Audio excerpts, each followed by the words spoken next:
नमस्कार। Sunset TV पर आपका स्वागत है। हाजिर हूं मैं हर्ष रंजन लेकर प्रोग्राम अर्थ नीति। आज के एपिसोड में हम चर्चा करेंगे 5G और इससे बदलने वाले अर्थव्यवस्था के डायनेमिक्स की।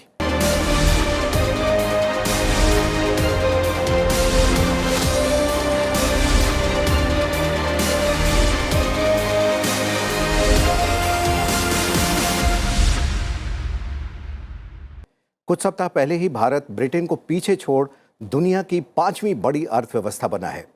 अब भारत में 5G भी लॉन्च हो चुका है। ये 5G तकनीक हमारी इकोनॉमी को कैसे 5वें से चौथे और फिर तीसरे नंबर पर ले जाने में सहायक बनेगी, इसे हम विस्तार से समझेंगे इस एपिसोड में।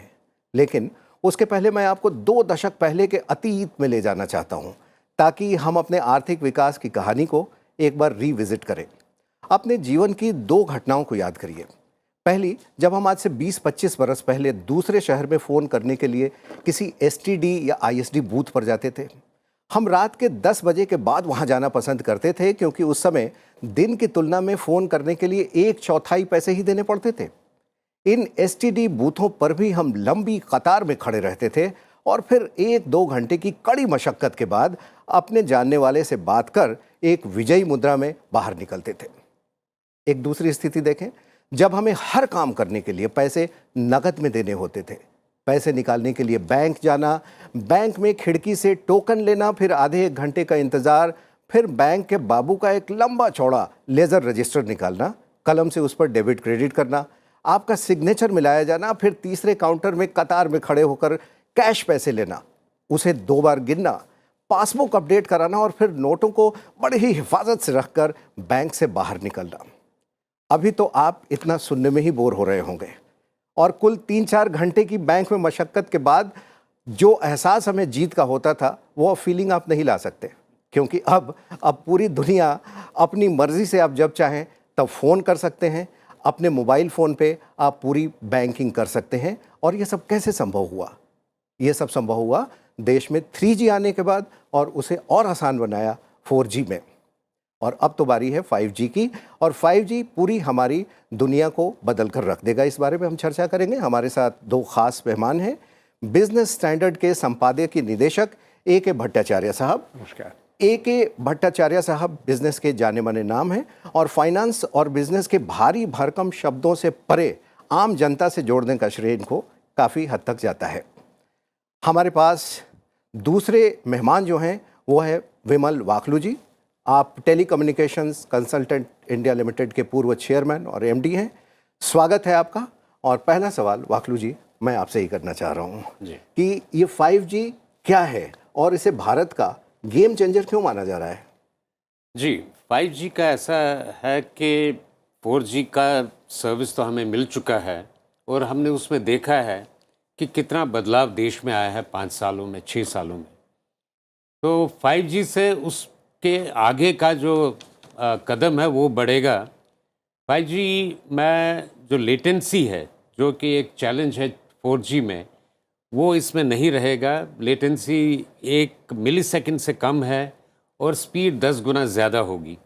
तो उसका फ़ायदा ये होगा कि स्वास्थ्य के क्षेत्र में जैसे रोबोटिक सर्जरी है, वो आराम से हो पाएगी। जैसे दिल्ली में कोई स्पेशलिस्ट बैठे हैं और वे छत्तीसगढ़ या उड़ीसा में कई दूर गांव में सर्जरी कर सकते हैं, दिल्ली से बैठ के वहाँ पे।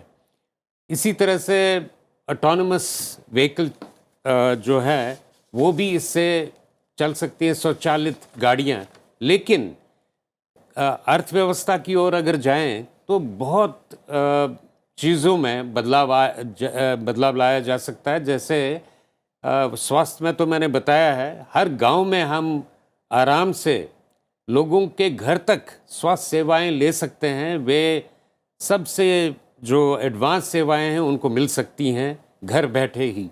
उसके लिए टेलीमेडिसिन सोसाइटी की तरफ से भी हमने एक प्लान बनाया था, तो वो 5G से और भी तेज़ हो सकता है। इसके अतिरिक्त अगर हम देखें तो शिक्षा के क्षेत्र में एक बड़ा बदलाव आएगा, इमर्सिव लर्निंग जिसको हम कहते हैं, कि जैसे एक मशीन में घुस जाना या ह्यूमन बॉडी को अगर हमको पढ़ना है, देखना है, तो उसके अंदर घुस के हम पूरा उसका जो रूपरेखा देख सकते हैं, उससे दिमाग पे भी अच्छी तरह से सारा असर बन सकता है।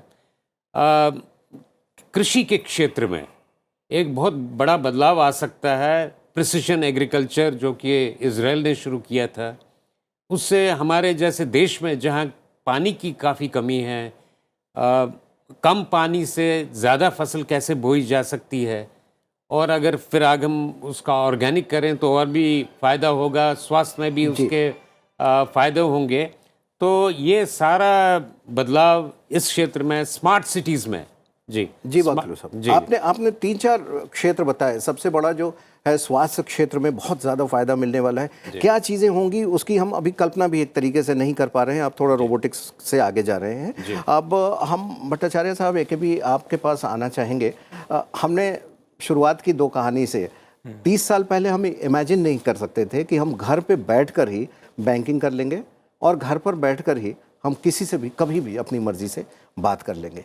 5G तकनीक आने के बाद आप क्या समझ रहे हैं? कौन सी ऐसी चीज़ें हैं जिसकी कल्पना हम अभी नहीं कर पा रहे हैं लेकिन वो हकीकत बन जाएगी? देखिए, आपने जिस तरह से इसको समझाया है और वाकलू साहब ने भी जो बोला है, उसमें एक चीज़ तो साफ नज़र आ गई हमारे सामने। वो है कि जो उत्पादकता जो है, जो प्रोडक्टिविटी ऑफ इकोनॉमिक एक्टिविटीज़ जिसे हम कहेंगे, उसमें एक बहुत बड़ा एक अंतर परिवर्तन आएगा। वो हम इस वक्त शायद हम उसको एस्टिमेट भी नहीं कर सकते हैं कि कितनी तरह से प्रोडक्टिविटी गेन होगी। अर्थनीति में एक बहुत बड़ा एक पुरानी एक कॉन्सेप्ट है कि जो ग्रोथ आती है, अगर आपके पास ज़्यादा जनसंख्या हो, आपकी गुणवत्ता हो, पर उसके साथ साथ एक बहुत बड़ी चीज़ है कि उत्पादकता कैसी है आपकी प्रोडक्टिविटी कैसी है। हमने ये देखा कि पिछले कई सालों से हम हर चीज़ कर रहे हैं, पर प्रोडक्टिविटी की तरफ हमारी जो इम्प्रूवमेंट जो है वो काफ़ी सीमित रह गई है। मैं समझता हूँ कि ये 5G के एम्ब्रेस करने से, 5G को अपनाने से ये प्रोडक्टिविटी गेन का एक बहुत बड़ा एक इजाफा होगा और ये एक नई दिशा, नई एक सीमा छू सकेगी।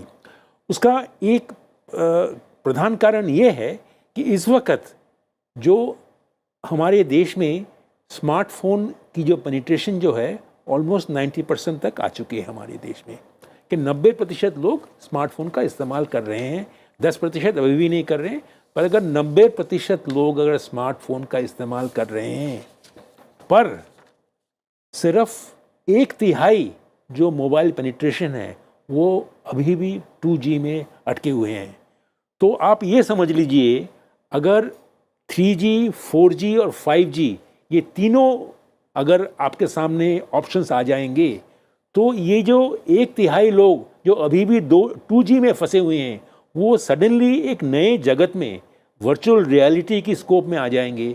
और मैं समझता हूँ कि स्वास्थ्य के क्षेत्र में, शिक्षा के क्षेत्र में, आपकी जो लॉजिस्टिक्स जिसे कहेंगे, जो ट्रेन चलना, मेट्रो चलना, बसें चलना, बैंकिंग व्यवस्था, ये सारी चीज़ों में जो एक प्रोडक्टिविटी गेन जो आएगी, मैं समझता हूँ कि उसका कोई अभी भी हमें कोई अंदाज़ा नहीं है जो प्रोडक्टिविटी गेन कितना ज़्यादा होगा। बिल्कुल। ये जो 5G आ रहा है, इस 5G के आने से जिन क्षेत्रों को सबसे बड़ा फ़ायदा मिलने वाला है और जिसमें बहुत उफान आने वाला है, हम उन क्षेत्रों को हमने लिस्ट किया है। और 10 अगर हम ये क्षेत्र बताएं ग्राफिक्स के माध्यम से कि 5G से सबसे बड़े फ़ायदे वाले कौन से क्षेत्र हैं, तो जाहिर सी बात है इनमें स्वास्थ्य सबसे ऊपर है, शिक्षा का क्षेत्र है, ढांचागत विकास की हम अगर बात करें तो इसमें 5G टेक्निक से बहुत फ़ायदा होगा क्योंकि ड्रोन्स वगैरह हम उड़ा पाएंगे। विनिर्माण का क्षेत्र है, सेवा क्षेत्र है, कृषि की बात हम कर रहे हैं, रेलवे है, मीडिया एंड एंटरटेनमेंट का क्षेत्र है, ऊर्जा क्षेत्र है और स्मार्ट सिटी प्रोजेक्ट्स का ये हमने 10 लिस्ट किया है। इसके अलावा भी बहुत सारे ऐसे फील्ड होंगे जिसमें 5G के टेक्निक से हम बहुत तेज़ी से विकास कर पाएंगे। और हम डिजिटल पेनिट्रेशन की बात कर रहे हैं। डिजिटल पेनिट्रेशन का आंकड़ा क्या है ये हम थोड़ी देर में बताएंगे। और हमने 2-3 क्षेत्रों के बारे में बात की अभी, स्वास्थ्य के बारे में बात की, शिक्षा के बारे में बात की, एग्रीकल्चर के बारे में बात की, हम कुछ और क्षेत्रों की बात करेंगे। लेकिन उससे पहले एक भी आपसे बात मैं कर रहा था, ये बताएं कि ये ब्रॉडबैंड और देश की जीडीपी, इन दोनों में कोई संबंध है क्या? ज़रूर संपर्क है। डायरेक्टली कोई संपर्क नहीं है, पर इनडायरेक्टली संपर्क है। जैसे मैंने कहा कि जीडीपी की जो वृद्धि जो है, वो वृद्धि दर कई कारणों के लिए होती है। एक तो हमारी देश की जो आउटपुट जो है, उसमें वैल्यू एडेड की जो परिमाण जो है वो कितनी बड़ी है। अगर डेमोग्राफिक डिविडेंड है आप में, वो ज़्यादा बढ़ेगी आपकी। पर उसके साथ साथ जो चीज़ की हम इग्नोर करते हैं, उसको ज़्यादा हम जब ज़्यादा उसके ऊपर हम अटेंशन पे नहीं करते, वो है प्रोडक्टिविटी के ऊपर।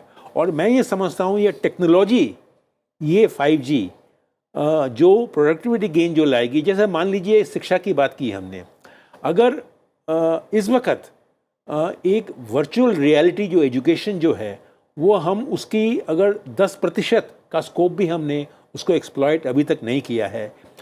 अगर विदेश में या हमारे देश में कोई बड़ी यूनिवर्सिटी है, अगर दिल्ली की कोई बड़ी यूनिवर्सिटी के क्लासरूम अगर हम एक उत्तर प्रदेश के एक गांव में, पिछड़े हुए गांव में तैयार करना चाहते हैं और उनके बच्चों को वो शिक्षा प्रदान करना चाहते हैं, मैं समझता हूं कि 5G की टेक्नोलॉजी उसके लिए बहुत बड़ी एक काम देगी। उसी तरह जैसे वाकलू साहब ने भी कहा कि लेटेंसी कम हो जाती है इसमें, उसमें पेनिट्रेशन बढ़ जाता है।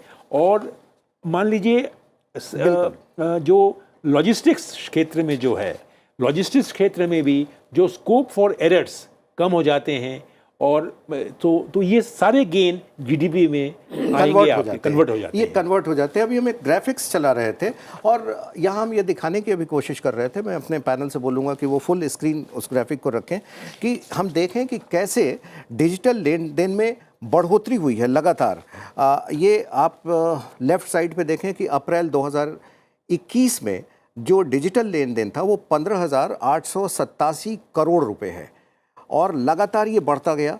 मई, जून, जुलाई, अगस्त, उसके बाद आप सीधे आए मार्च 2022, यानी कि एक साल बाद ये 15,000 से बढ़कर 23,000 करोड़ रुपए से कहीं ज़्यादा की हो गई। और अभी अगर अगस्त 2022 में हम देखें तो अभी हमने जो डिजिटल लेन देन किया है वो 28,769 करोड़ रुपए का किया है, ये सरकारी आंकड़ा है।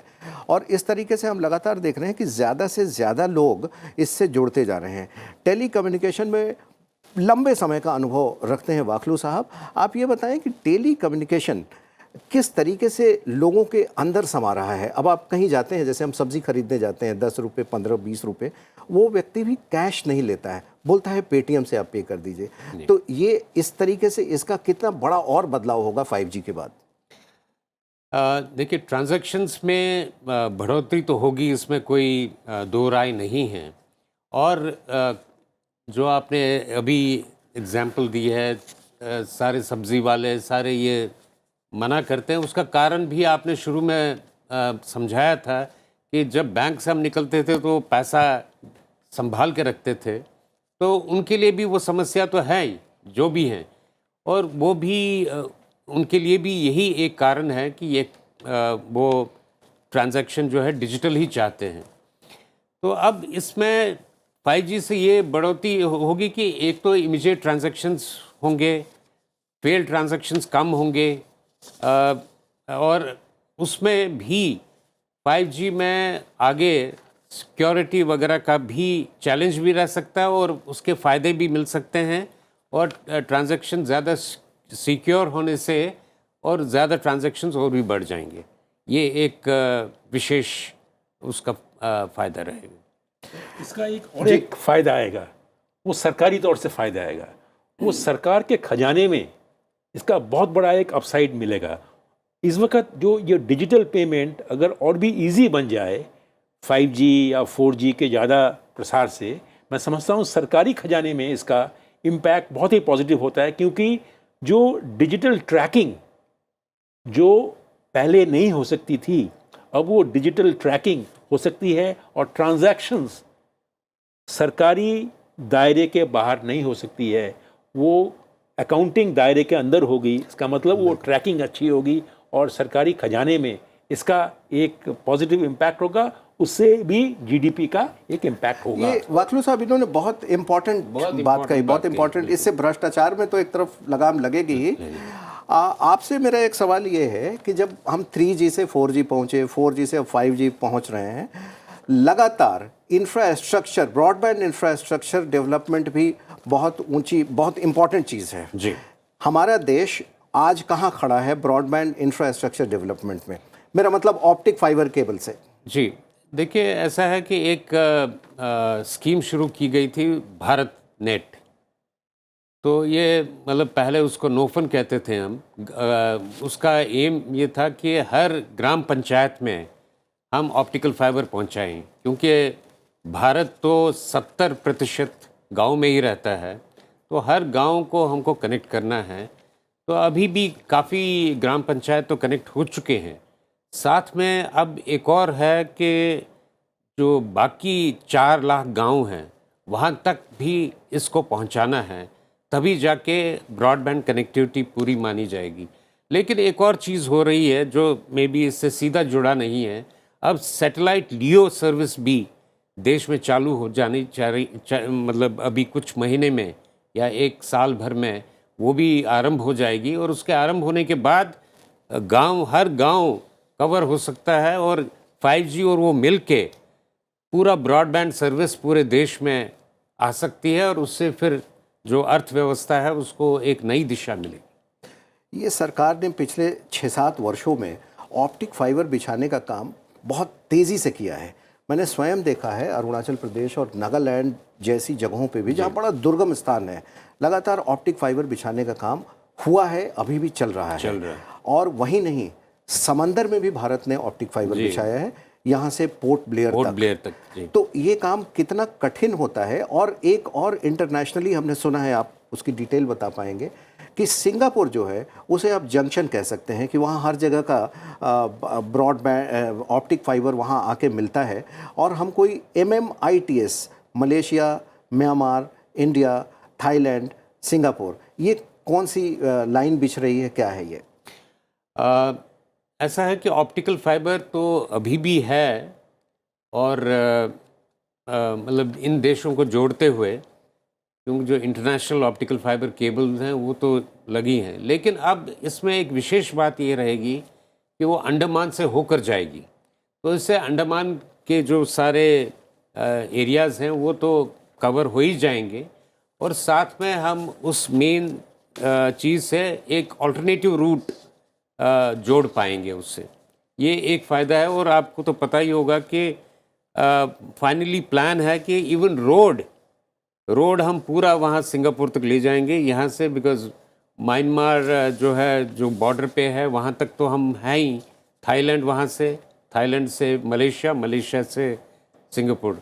तो ये दोनों इंफ्रास्ट्रक्चर्स साथ साथ चल रहे हैं, सब पे काम चल रहा है। तो ये जो जहाँ तक कठिनाई का सवाल है, ये केबल बिछाना बहुत मुश्किल काम है, क्योंकि ये समुद्र के जो बेड है उससे जस्ट 1 मीटर ऊपर रहता है। तो वो बिछाने का काम एक विशेष होता है, काफ़ी कठिन काम है, और उसको फिर मेंटेन करना, क्योंकि एक बार वो कट गया, तूफान आ गया, तो उसको मेंटेन करना भी काफ़ी कठिन है। और इस काम में भारत काफ़ी आगे है, कई देशों से आगे है। और जिस तकनीक का इस्तेमाल करके हम ब्रॉडबैंड केबलिंग का काम कर रहे हैं, वो भारत को कहीं ऊंचे पायदान पर रखता है। आप दोनों मेहमानों से हम बात कर रहे हैं, फिर हम थोड़ा सा पीछे ले जाना चाहेंगे और एक देखते हैं कि अब तक हमने मोबाइल की दुनिया में कौन सा सफ़र तय किया है। 1995 में भारत में मोबाइल पहली बार आया। 1G नेटवर्क गैर वाणिज्यिक तौर पे, नॉन कमर्शियल तौर पे, ऐसे 1980 में हम मानते हैं कि वो आ गया था। हमने इस्तेमाल किया पहली बार 1995 में। इसको 2G हम कहें अगर, तो इसमें वॉइस कॉल और टेक्स्ट मैसेज की सुविधा उपलब्ध थी। तब हमें ये समझ में नहीं आता था कि मोबाइल फ़ोन पे ये नंबर के बटन के अलावा ABC क्यों लिखा हुआ है। ये समझने में भी 5 साल लग गए हम लोगों को। तो उसके बाद 3G को हम मान लें, जब से वीडियो स्ट्रीमिंग हमने शुरू की 2010 के आसपास ये शुरू की, और वीडियो स्ट्रीमिंग के बाद एक तरीके से दुनिया बदली, हमने वीडियो भेजना शुरू किया। फिर 4G 2016, 3G से लगभग 15 गुना ज़्यादा स्पीड है 4G का, और इसने पूरी एक तरीके से दुनिया बदल कर रख दी। दुनिया मुट्ठी में अगर हम कहें, एक तरीके से हमारे पाम पे अब दुनिया है, हम जो चाहें कर सकते हैं, टिकट बुकिंग से लेकर। इसका अंदाज़ा दर्शकों आप इसी से लगा सकते हैं कि अगर 2 घंटे क्या 2 मिनट के लिए भी आप मोबाइल से ज़रा अलग होकर देखिए, आपको एक बेचैनी सी होने लगेगी। और यही बेचैनी बताती है कि मोबाइल किस तरीके से हमारे जीवन का एक बेहद अहम हिस्सा बन गया है।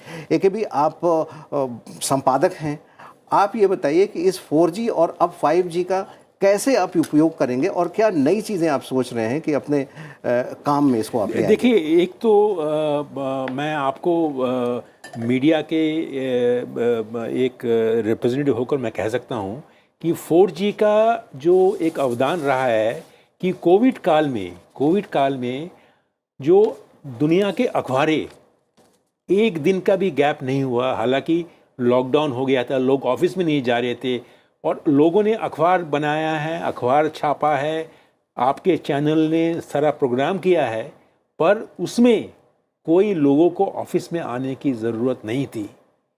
तो मैं समझता हूँ कि यही चीज़ आप और भी ज़्यादा देखेंगे ये 5G के आने से, क्योंकि 5G के आने से यही एक जो काम जो आज हम क्वालिटी 1 में कर रहे थे और वही चीज़ हम क्वालिटी 2 या क्वालिटी 3 या क्वालिटी 4 में जाकर करेंगे। तो मैं ये समझता हूँ गुणवत्ता और उत्पादकता दोनों में एक बहुत बड़ी वृद्धि होगी। और उसके लिए एक चीज़ जो वाकलू साहब ने कहा था कि ब्रॉडबैंड इंफ्रास्ट्रक्चर की बहुत सख्त ज़रूरत भी होगी। अगर हम 5G को सक्सेसफुल मानना चाहेंगे तो ब्रॉडबैंड की भी बहुत, और वो दैट फाइबर नेट की जो ऑप्टिकल फाइबर की जो आपने जो जिक्र की, उसकी भी बहुत सख्त ज़रूरत होगी। और हम ये आशा करेंगे कि उसका भी प्रसार उसी तरह होगा जिस तरह के 5G का भी प्रसार हो रहा है। वाकलू साहब, आप ये बताएं कि ड्रोन की आप चर्चा कर रहे थे कि आने वाले समय में हम अगर आसमान की ओर अपनी नज़रें उठाएंगे तो बहुत सारे ड्रोन मिल जाएंगे उड़ते हुए। वो किस तरीके से 5G टेक्नोलॉजी से चलेंगे और कैसे हमारी दुनिया बदल रही है?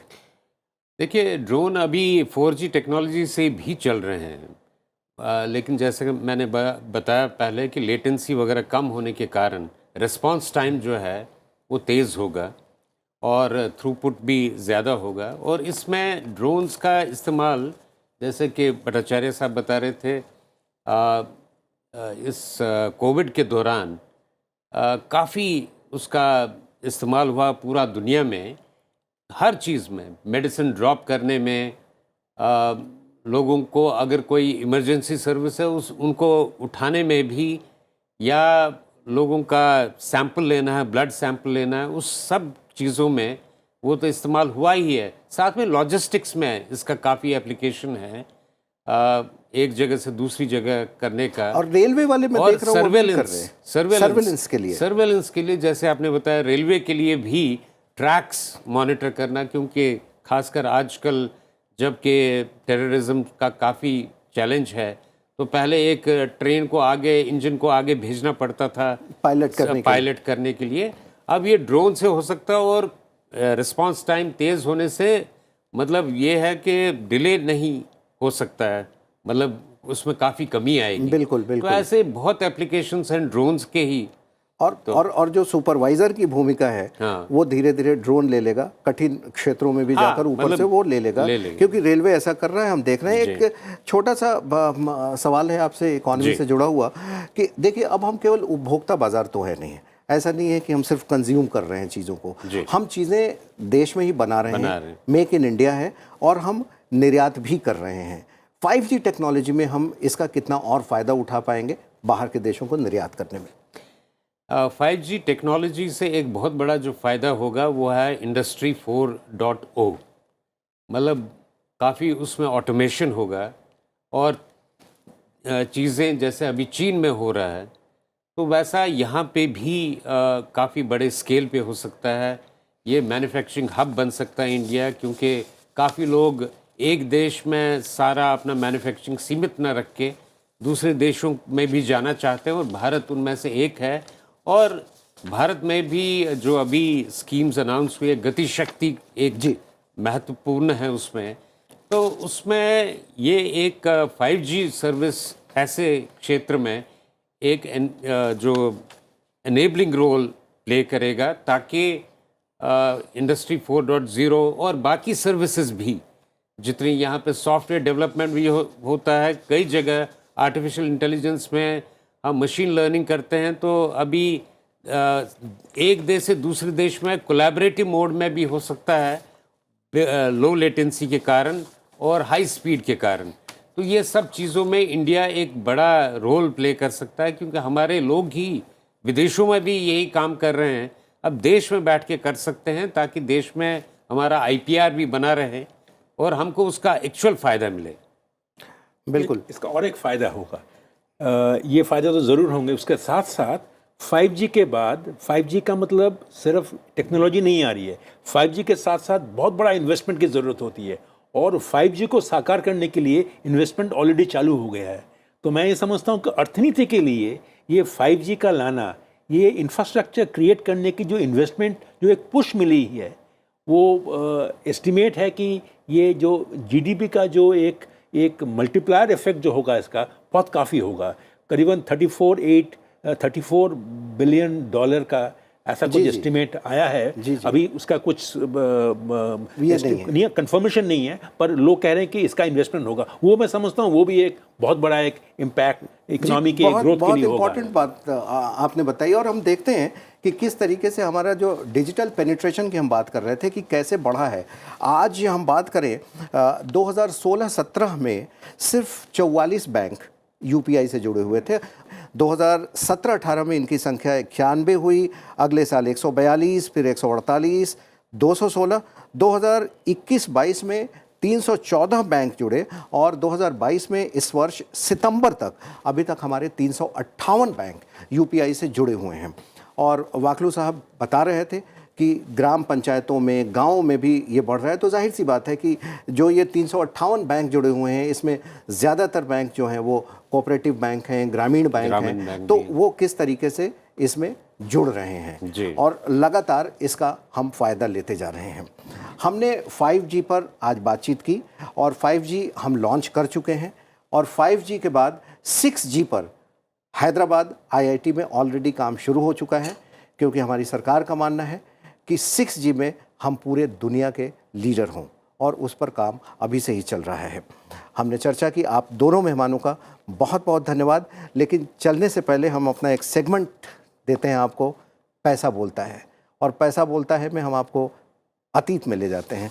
आज हम देखेंगे कि पैसा कैसे बोलता है। जब 1995 में भारत में मोबाइल लॉन्च हुआ था, तो 17 रुपये प्रति कॉल के हमें देने पड़ते थे। SMS के पैसे अलग से लगते थे। इतना ही नहीं, इनकमिंग कॉल के भी पैसे देने होते थे। ये सिलसिला 2000 और 2001 तक चला। उसके बाद जब इनकमिंग कॉल बंद हुए तो थोड़ी सी राहत हुई, फिर भी मोबाइल महंगा था। और देखिए किस तरीके से हमने तरक्की की है। आज हम पूरी दुनिया में सस्ती मोबाइल सेवा दे रहे हैं, सस्ता इंटरनेट दे रहे हैं। यही वजह है कि इसका पेनिट्रेशन और बढ़ रहा है। और आज तो हम अनलिमिटेड डेटा और अनलिमिटेड कॉल की बात करते हैं 150 रुपये में महीने में, यानी 5 रुपये प्रतिदिन में हम 24 घंटे बात कर सकते हैं। आप सभी दर्शकों का भी धन्यवाद, अपने मेहमानों का भी धन्यवाद। अगले सप्ताह फिर किसी ऐसे ही टॉपिक से आपसे मुलाकात होगी। तब तक के लिए हमारी पूरी टीम को इजाज़त दीजिए। नमस्कार।